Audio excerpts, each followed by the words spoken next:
anderen werden Lehrer, weil das ist grad so bequem. Die einen nehmen Drogen und die anderen bleiben klein.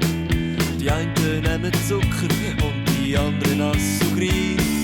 Die einen die haben Heide nach einem Schocki und einem Wein. Die anderen wollen am liebsten gar nicht mehr heimkommen. Das ist schon immer so gewesen und es wird immer so sein.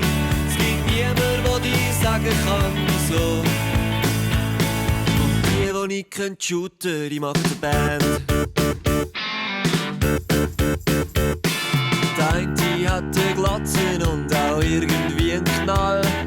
Der andere kann nichts dafür, weil er hat Haarausfall. Der eine ist ein Engel und sein Nachbar Antichrist. Und die keine Kollegen haben, die werden Polizist. Die Rechten schlagen die Linken und die Linken schlagen die Rechten. Und beide trinken das gleiche warme Bier.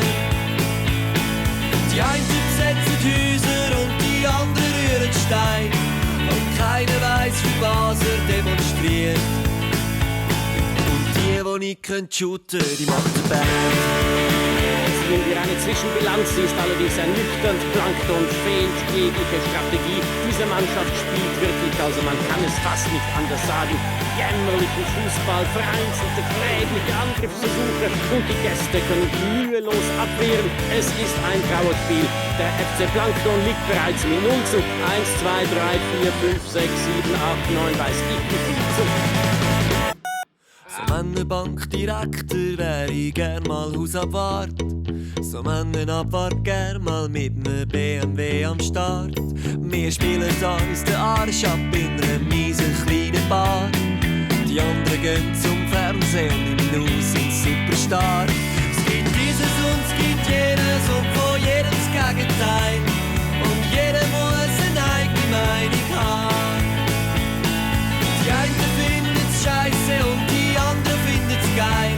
Und keiner kann den anderen verstehen. Und die nicht shooten können, ja die nicht shooten können, ja die nicht shooten können, die macht eine Band.